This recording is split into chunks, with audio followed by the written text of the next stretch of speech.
Thank you. So a few months ago, I bought some singular phones for the family. If we could have the slides go up, thank you.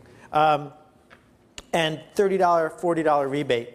So now I have a billing relationship with them, so they ought to just deduct it from my bill. Or they should maybe mail me a check. But 12 weeks later, they mail me these credit cards. Now, credit cards feel really valuable. And so it's sort of exciting to hold something in your hand. And then you realize that what they've actually done is send you a debit card with exactly $30 on each one. Which means, and the expiration date is 60 days after you get it.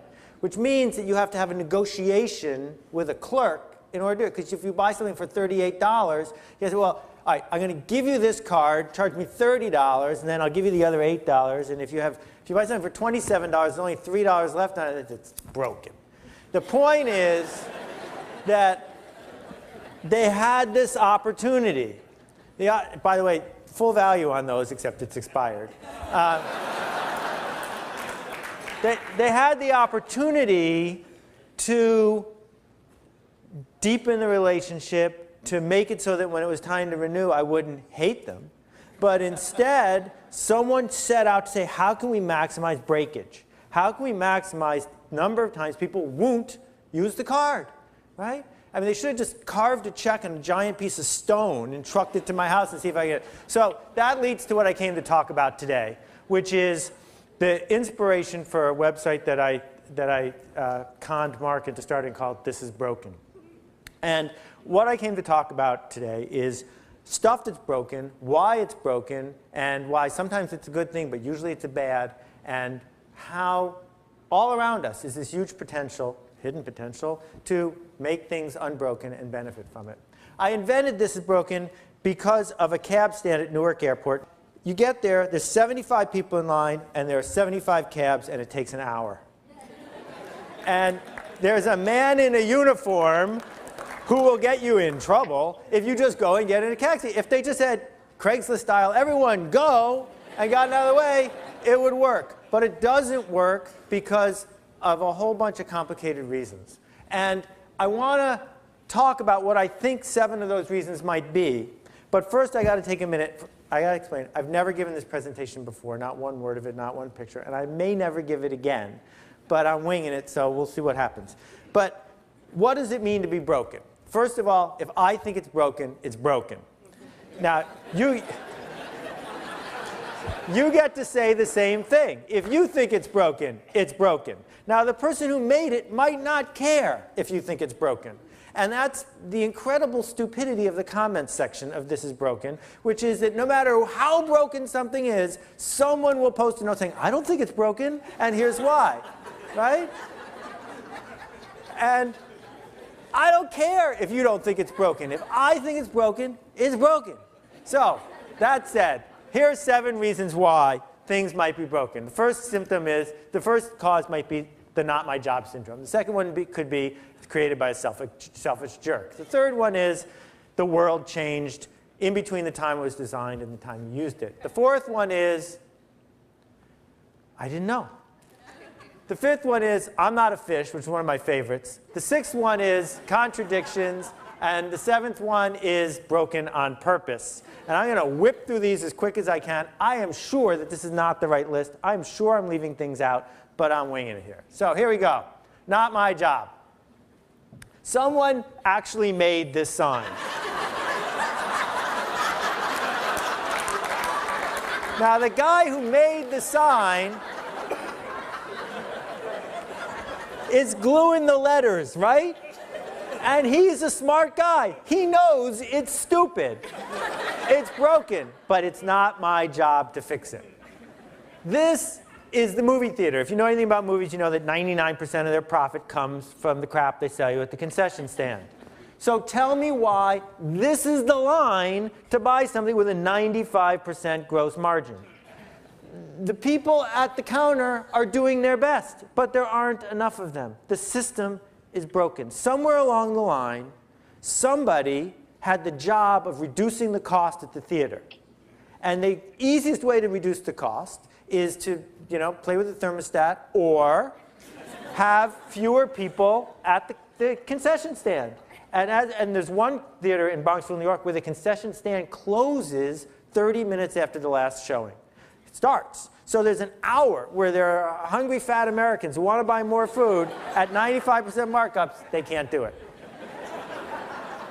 This sign is sitting on a big electric gate. So the people who are making the gate are making a device that can crush small children to death.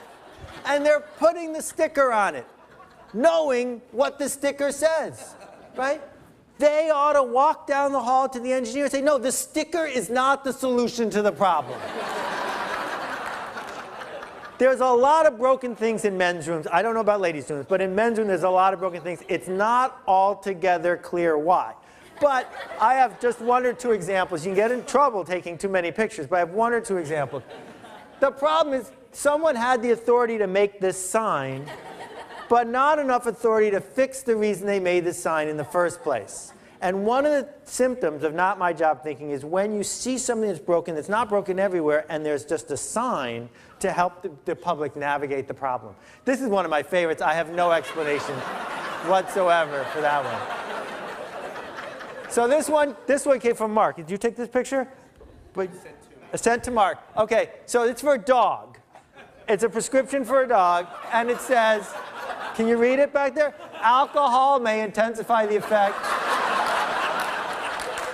Use care when operating a car or dangerous machinery. So the pharmacist knew it was for a dog, but it's not her job to decide not to put the sticker on. Now, some things that are broken you didn't notice were broken until I put this in your head, which is really nasty of me, because now for the rest of your life, you're going to be as frustrated as I am. People with bikes pay just as many taxes as people with cars. But there's no one whose job it is to make it easy to park your bike. So instead, people with bikes have to do things like navigate with trees, because there's no one whose job it is to address the problem. So lots of people can see it's a problem as you walk down the street and you see bikes getting stolen or hanging off things. There should be an easy way to park your bike, because the taxpayer paid for it. There should be someone whose job it is. But once again, we're talking about what happens when an organization gets so big that they assign things. Another one, New York makes sense except for the West Village. Everyone in the West Village is lost. So if you're lost, you can't go to the Soy Luck Club and do business, and so she can't pay as much in sales tax. Why not, on every single light post, have a little map of the West Village? I'll tell you why, because it's no one's job to do that. And my last one is this. Engineers will tell you there's a good reason that batteries go up and down. It's series or parallel or some nonsense that I don't understand. Okay, but it's somebody's job to say, wait a minute, if we just moved a couple wires, we could make all the batteries face the same direction. That should be their job. Oh, I'm sorry, in the last one, Museum of Natural History, I don't know if you were there yesterday, but if you saw it every day, this is what the garbage can looks like. And the guy who has to clean up the garbage can, it's not his job to get a better garbage can. So instead, every single day, he has to clean up all this trash. Oh, I got one more.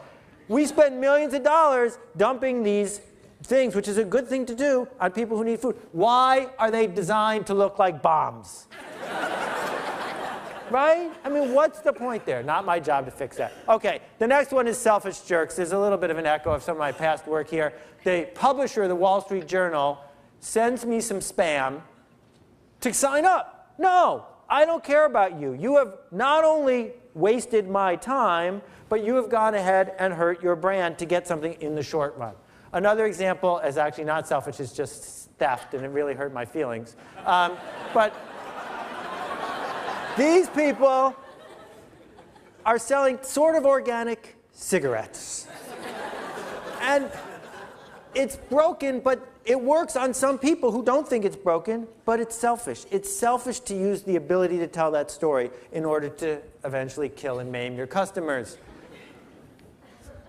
This guy used to be a respected best-selling author, but in his quest to sell more and more books, he's decided it's okay to do something that's broken, spamming people to sell more. And Chase, some guy really in a hurry to sell more credit cards, decides it's okay to break his brand by spamming people. And this is the contract I have to sign for my kid to skateboard.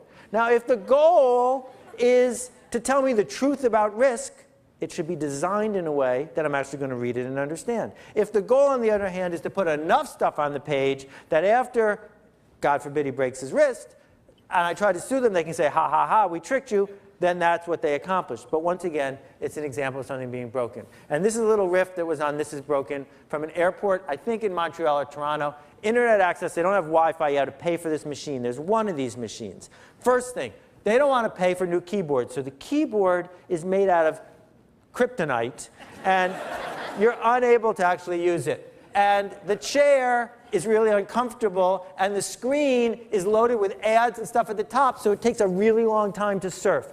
Also, that you would end up having a lot of throughput because they make more money on short-term usage, and B, so that you wouldn't get a lot done.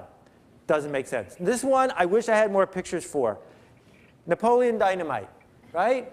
Great T-shirt worn by Napoleon. The thing is, it's spread throughout the whole net. You can make one of these T-shirts by buying the letters and ironing them on. But the officially licensed T-shirts don't look like that. The officially licensed T-shirts have all sorts of stuff that grown-ups think should be on an officially licensed shirt. So they went ahead and said, we can make it better than it was in the movie. Broken. That the whole generation wanted to be like it was in the movie. And I think that this whole idea of the world changing, I wish I had better pictures to tell you, is a key cause where someone is designing a business model or a product from one era and ends up in a different era and unwilling to fix it. Contradictions. This one I saw in my sister-in-law's bathroom. I can't imagine buying this product. I can imagine using it, right? You got a kid who's like, their jugular is spouting blood. You want one of these.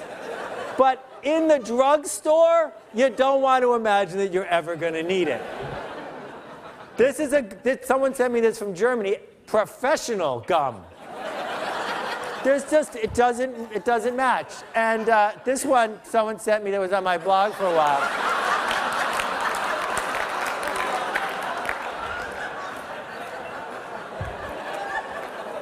Now, the contradictions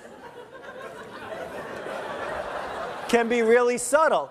The agent he wants probably won't be, this won't appeal. This pitch doesn't appeal to the agent that will help him. So again, an internal contradiction can get you in a lot of trouble. And this is the wine list at a restaurant that's all in a tablet. Now, wine is all about like paying $90 for something that was made in oak in France. And as soon as you add the Windows operating system to wine, you're just not going to pay as much. You know, and if you're midlife and still fat, you know a miracle isn't going to help you. Okay, this one is really cool. I'm not a fish. Here's a culvert, okay? A culvert. The problem is the trout or the salmon or whatever can't get up. They need this culvert. The problem is the person who designed the culvert isn't a fish. Just like the person who designed this sign that says nothing doesn't drive to the airport. They know where they're going. They don't need a sign. Or the traffic engineer who thinks that these 5 letters mean something to anybody. I mean, if you know what this means, you're not lost and you don't need the sign. They should just take it down. And at the fairway, you know, the person who made this sign is not a bargain shopper, and it's unlikely that they're... So this is PayPal. PayPal sends you a letter to confirm your address. Now, I could have done 10,000 web examples, but they're boring. This one just happened to me. They send you a letter to confirm your address. You had to enter the code. But if you didn't get the letter and you need another one, which button are you supposed to press? If their goal is to have an interaction with you, they should make it easy to have an interaction. This one I found on the web. This is the design for a dashboard, I don't know which car. The problem is when you put the cups in the cup holder, they get chilled by the air conditioner and you can't touch any of the controls. The person who designed it doesn't drink coffee. Okay, the I didn't know category, and I'm going to have to go a little faster. At the bottom of this box of chocolate, it says, do not read while the box is open. You know, I didn't know it would dump chocolate on everybody's lap. You should have. This is from JFK, a directory in 12 languages of everything in the airport. Anybody in a hurry has no chance whatsoever of finding anything. This is a product from Japan called water salad pureed romaine lettuce in a jar. This is a product, I think, from Greece. I didn't know.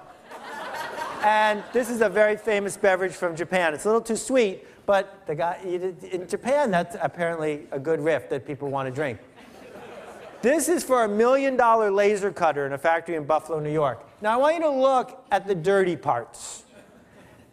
Those are the buttons that get pressed.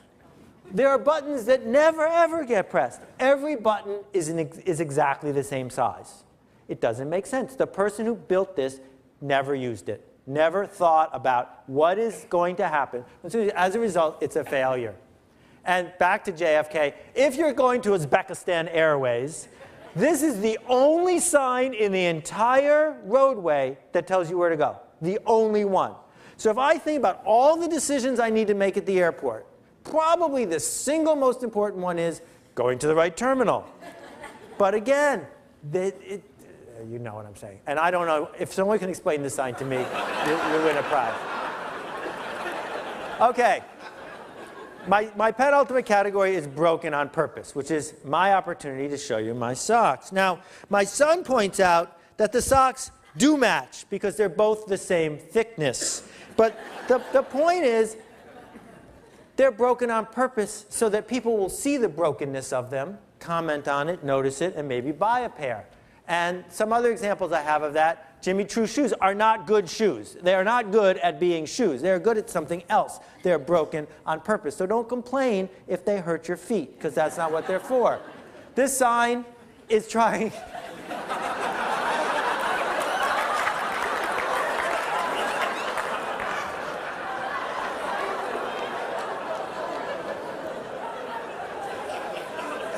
And I like this one a lot, too.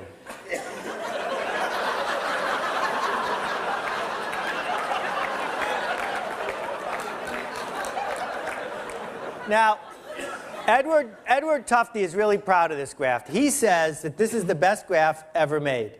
I think he's completely out of his gourd and totally wrong. I think this is one of the worst graphs ever made. He's very happy because it shows 5 different pieces of information on 3 axes, and if you study it for 15 minutes, it really is worth 1,000 words. I don't think that's what graphs are for. I think you're trying to make a point in 2 seconds for people who are too lazy to read the 40 words underneath. And to make me spend 15 minutes studying it doesn't make sense. And I thought about it, and I was going to stand up here and jump all over him, and then I moved it to this section, because he picked it because it's broken on purpose. For the kind of person that you want to reach, they want to read a complicated, difficult to understand graph and get the satisfaction of figuring it out, because then they get it. And so what I thought was interesting about showing you this is it's easy for us to project our bias. I think it's broken, therefore it's broken, on everything, when in fact, sometimes the best thing to do is break it for the people you don't care about, and just make it work for the people that you do. This tie, on the other hand, is a whole other story. Okay, and I want to close by showing you some that are just plain broken. I'll comment if I think it's appropriate. These are the famous internet marzipan babies. This sign speaks for itself. You could explain that one to me later if you want to. Now, Samsung makes a knockoff of the iPod for people who are too cheap to buy the real one. And their ad says, "Fly like a rock star," with pictures of a knockoff of 2 rock stars listening to a knockoff of the iPod. So I didn't get that one either. This one goes without saying. This is one of my faves. Those are bullet holes. Now, in this Superman cartoon, they got to figure out a way that Superman's going to pretend to be Clark Kent for like several days on this deserted island. So, because he wants to get Superman to turn into Clark Kent, which never helps solve a crime, he has to come up with this whole long explanation, thus making the entire story bogus. And one of the categories I need to invent, which I don't have a name for, is this idea that you want something to happen, so you break the interaction in order to get to where you want. It never works. And that's my last one. There are my credits. If you get a chance, I challenge you to go to This Is Broken, upload your own. Thank you for your attention. I appreciate it. Thank you.